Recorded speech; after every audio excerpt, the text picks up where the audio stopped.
no mango for you. This might have given you some movement. One of your other places of employ, the WWE signed a $5 billion 10-year deal with Netflix, which could also go to 20 years or it'd be cut to 5 from what I've read. Okay.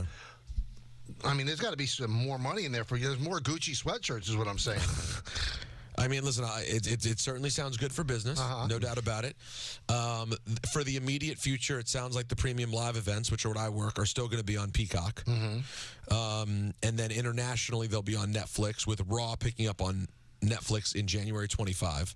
But it's a pretty historic move, I got to tell you. This new version of WWE with Nick Khan and Triple H at the helm, they're really making their imprint felt. This is a major, major change. And this is not anything pejorative toward wrestling, but it's obviously a scripted program, which you could definitely DVR if you want. But it does. It's hard on Netflix. Well, here's what's interesting, though. I'm gonna push back. Okay. I'm gonna say what's fascinating about this is that more than any other dramatic television, WWE is the closest you can get to sports TV, and wanting that live experience, because when a big moment happens, you don't want to hear about it. You don't want to hear about it. So it is interesting.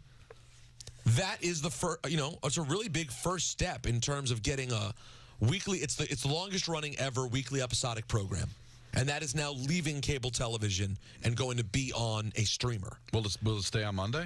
They're not sure. They don't. Oh, they said they're not sure. It's not confirmed. But the reason I bring up they got $5 billion for 10 years. The NBA is negotiating its contract right now. Now you can say the NBA is not as hot as it's been, but it's still a pretty nice property. Don't they get to do more than WWE? Yeah, I would think so, because their deals include multiple games a week. Right. So, and would they go that deep into a streaming service? Everybody fought the playoff game that the NFL had on Peacock. That's the future, baby. Learn how to stream. That's the future of your sports. Here's the one thing. It's the argument that I would have about, like, the popularity of sports, right? Like, somebody would say to me, well, look at NASCAR.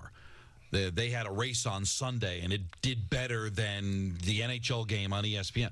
Well, of course, because every stock car fan is going to watch that event. Correct. Every wrestling fan is likely going to watch Raw.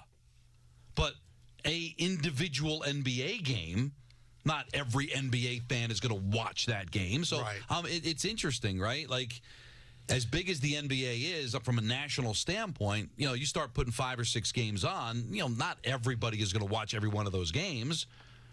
Some of them they will, if you put the Lakers and LeBron or whatever. But, part of saying the reason the NBA maybe isn't as hot, like, who's the next guy? Who's replacing LeBron?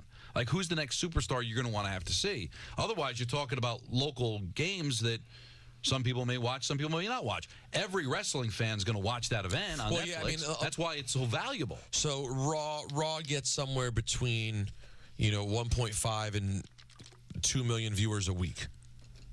When does the NBA get that on a game in the regular season? Do they ever get it? 1.5, sure. They can get that for those Saturday night ABC. I don't know what the Wednesdays are doing. TNT doesn't do that though on a Thursday, do they? They could be like, according to the game, could get 1 million. Get 1 million. Yeah. So maybe even a little more. But Sunday Night Baseball gets more than that, right? Yes, Sunday Night Baseball. What does Sunday Night Baseball do? The regular broadcast? About 1.7. Something like that. Okay. And then, the Saturday game on Fox does okay. But, and then you get the NFL, right? Everybody, hold my beer. The Bills-Chiefs game, 50 million viewers. 50 million. For the second round of the playoffs. The largest playoff game ever, I believe, other than the Super Bowl. It's almost like unfair for the NFL to be compared to other sports, because it's getting numbers that other programs don't get. Right, that TV doesn't produce anymore. What are the Oscars going to get? Maybe under 10 million. The Emmys, which were really well done, got 4.3 million. What massive show is on television that if they had a finale like MASH or the Seinfeld, like what number would you think you would get? Well, what's even the biggest show on television? No, we don't know. Don't even know anymore. It's NFL games. They're always right. It's always an NFL game. Game of Thrones by the end was really big. I think it closed out with close to 10 million.